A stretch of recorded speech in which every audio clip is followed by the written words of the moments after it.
Hey guys, I am Game Advisor and welcome to this Starbase video. Today we're going to be starting the first video in a series in which we will explain how to build your first ship, as well as explaining all the details in between that will help you understand what you're actually doing.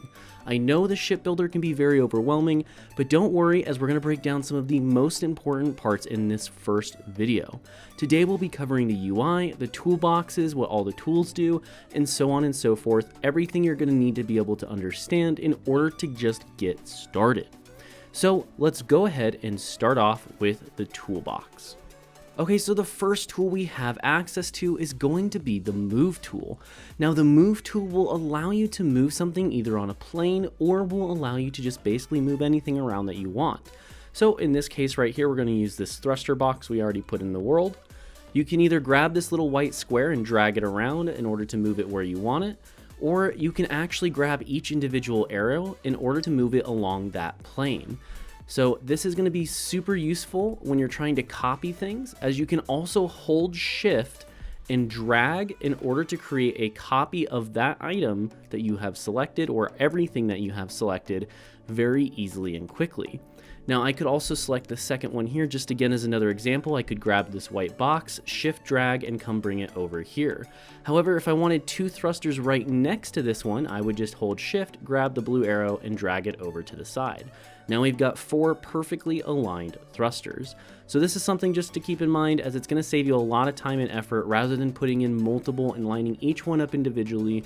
You can just get half of it working, or you can get one working and then copy it over sideways or vertically, whatever you need for your ship design.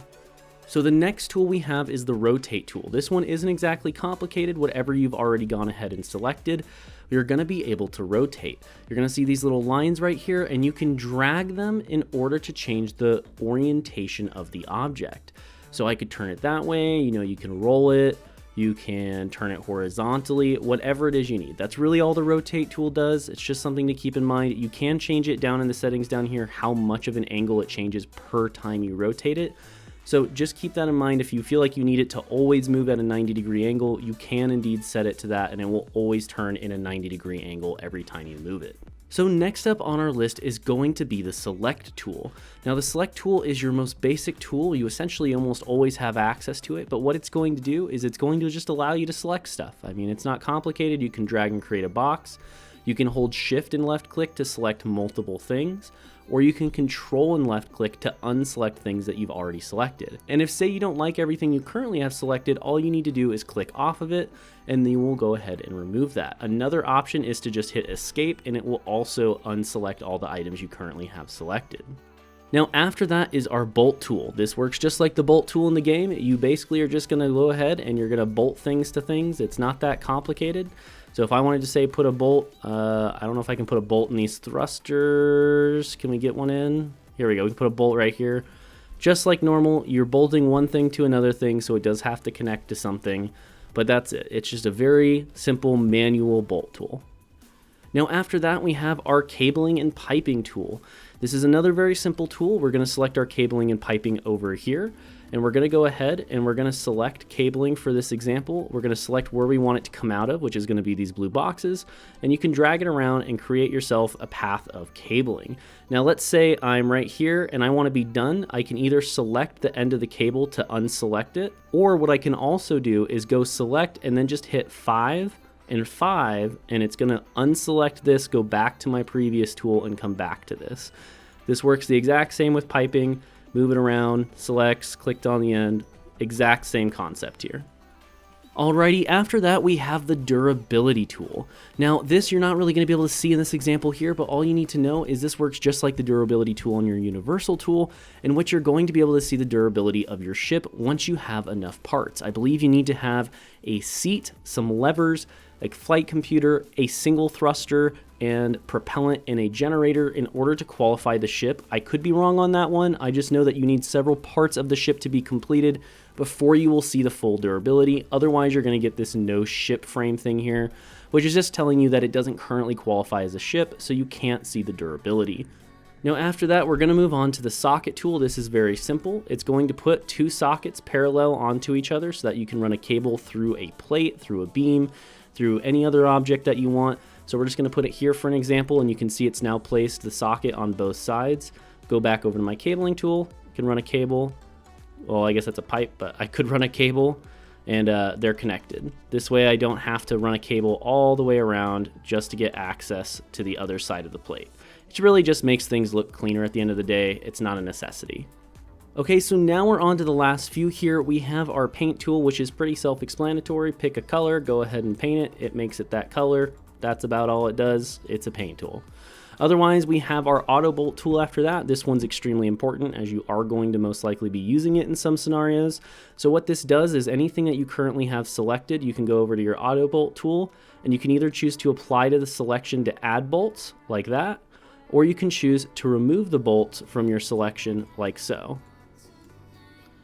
And there you go, we went ahead and removed the bolts. Now you can also uncheck apply to selection, and it will just apply whatever add or remove bolts you have to the entire ship. Do keep in mind with larger ships, this will create a substantial amount of lag, so don't freak out if that happens. It's just something to be taking note of. Alrighty, now we're moving on to the materials tab down here. Now what materials will do is it will allow you to go ahead and build something of a certain material type. So if we look here, we can see that this material is currently Bastium. If we wanted to say make it Corrodium, we're just going to select Corrodium, select the object we want to change to that type, and now it's a Corrodium plate rather than a Bastium plate. This isn't really, again, a huge deal until you get into some more of the advanced ships. Just know that generally speaking, everything's going to be made mostly out of Bastium, especially your plates and beams, as that's usually the cheapest way to go. However, if you're trying to build like an armored fighter, you might want more things like Corrodium or some other things, as they do have higher armor values. So it's just something to take note of. You probably won't use this very much in the beginning, but it is there if you want to use it. Okay, so the last thing we want to talk about in the tools tab today is going to be the welding tool. Now what the welding tool will do is will allow you to weld beams together. So let's say I have a beam over here. Let's go ahead and find ourselves a beam. We're just going to go ahead and grab whatever. Is there a long one? Here we go. We got a beam here and we got a beam here. Now these two are currently not attached, as you can see with the durability tool. If I go ahead and select both of them, I can pull up the weld tool, click weld beams, and it's just going to weld the entire ship. And again, we have apply to all, apply to selection, unweld, all the good little adjustments down here. So if you do need to unweld or you do want to apply to not the entire ship for whatever reason, that is an option for you. Okay, so now we're moving on to the quick stuff up here. I'm not going to go into detail about a lot of these, as some of them just aren't that important, but the ones you're going to want to know is the asset browser. This is going to pull open the asset browser window. This is where you're going to find all your parts. So if this window ever disappears, just go click on the asset browser. Your next one's going to be the toolbox. The toolbox is going to be your toolbar, very simple. We have the tool options, which is going to be down here. Again, this is going to be like your welding beams, unweld beams options instead of just the default. Probably going to have these all open pretty much the entire time, but again, something to take note of. You have the multi-user undo system. This thing is freaking great. What this is going to allow you to do is undo anything you've done previously, even just moving an object, even just selecting an object. You can right click, undo, and it will undo that thing that you previously have done, even opening its own window, which I think is just freaking hilarious. But anyways, moving on, now we have the materials tab. We've already seen this one. This is the same thing as the materials tab down here. It just pulls it open so you can select stuff. So next up is going to be the scene view, and what the scene view is going to allow you to do is go ahead and quickly find something. So if, say, we had something called thruster box or plate basic 36 by 144, and you're like, where is that? You can select this and it's going to take you directly to that thing by highlighting it for you. Just a little tool that can be useful if, say, you don't know where your flight computer is or something on your ship after you've been building for 10 hours. You can quickly pull this open, select it, and it'll highlight whatever it is you've selected for you. Now after that is the properties tab right here. Now the properties tab is important because the property tab is going to help you with your thrusters later on. So this will be something you're going to need quite a bit of. And it's going to basically just give you some button state values or thruster state values. It'll allow you to name things, change power outputs. It's a whole complex system, but just know this basically opens up the coding, or not quite programming, but the on and off state values of an item. It's a little complex, but again, we will explain this later on in a later video. So do make sure to subscribe if that's something you're interested in. After that is your Yolo script editor. This is not going to be useful unless you're doing Yolo coding. If you plan on having little to no Yolo coding, you're pretty much not going to need this much, if at all. But do know that it is here if you're looking for how to do your Yolo scripting. this is a quick way to pull it up. After that, we have the building budget. This is a very important one as bigger ships are going to hit building budgets very quickly. Now, what I mean by this is, yes, it will tell you the current cost of all the items you have in the editor and the funds that it's going to take as well. It's a little bit confusing, but you also have a limited amount of bolts. That means I can only have 31,000 bolts on a ship. If I have more than that, it won't let me place it. It also does have a limit for your cables, pipes, and ducts, so that's another thing to take into consideration. If you're wondering why can't I place any more cables, pipes, or ducts, it's because you've hit the limit. This is one of the ones people always run into, so just know that it is a thing. There's a bunch of things that are limited, and they do this for a number of different reasons, but the important part is that you are limited to a certain number of each type of object within your ship, that being all the things listed here. Okay, we're moving right along with some more tabs up here. We don't have much left, so we're gonna try to blow right through these. We have the paint colors. This is, again, basically just opening up the paint window. It doesn't do anything special. You have your material cost. This is a super important tab. What this is gonna do is tell you the current cost in materials for every single thing that you currently have in the editor. It will also tell you the current assembly cost, as well as how much money you have available, how much of each ore you have that you're going to need for your ship, as well as how much you still need to get in order to build said ship. So this is just important to know if you're trying to figure out, how do I use this UI right here? How do I know how much my ship's gonna cost? That's what you're gonna be looking for. Now moving on, we have the virtual mass tab. This one's going to be used for testing big cargo haulers or any mining ships with a large amount of cargo containers. So the way this works is you're going to go ahead and select these cargo containers here. You're going to choose add maximum mass, and then you're going to hit apply to selection. You can do a custom amount if you want. I always recommend maximum, as that way you know if you are at the max weight, if you are going to be able to handle it or not. Now do note that when you add this, this is going to stay on until you undo it. So it is something to keep in mind if you're like, wait, why isn't my ship working? I thought I built it right. Things aren't working right. Make sure your mass hasn't been turned on. Go ahead, you can select remove mass and then apply to selection or apply to all, and you'll be good to go. So just note, this is a good way to help you test if when your ship is full on cargo, its durability and everything still holds up, as well as how fast it's actually going to go. Up next is going to be the thruster field name tool. This is another important one. In basic ships, this will be extremely useful.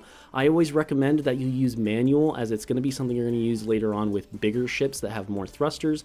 But what this is going to do is it's going to allow you, if you don't know if your thrusters are working, you can hit name all device fields, and it will name all your thrusters for you. You can set it to automatic. There's some other settings here, but the important part here is that you can name your thrusters through this automatically by hitting the name all device fields. This will name all your devices a certain name in order for them to work with the default flight computer. Again, however, do keep in mind, if you're changing names manually, this can screw things up. So it is something to be conscious of, but it is extremely useful on smaller ships and ships that don't need to have like 50 thrusters on the back all firing at the same time. Now we're almost done here. We've got the Save Changes tab. This is just going to update your save file, not complicated. You have removed the selected modules and entities. This is going to remove anything that you have selected pretty much. It's, again, not complicated, basically a delete button. And then you have the undo previous operation and redo. This is your Control Z, Control C, all that kind of good stuff. Or this is your Control Z type of thing where you can undo things, or you can also just go over here to your list and right click undo or redo things as well. It's just something to keep in mind. Control Z, Control Y works pretty simple. Now we have over here the modules tab. This is probably one of the most important tabs you're going to have on this top bar here. What the modules tab is going to do is it's going to allow you, when you select things, to create a module. So let's say I really liked the way I built these thrusters. I like how they're aligned. I like how they work together. I like the naming, I like everything about them.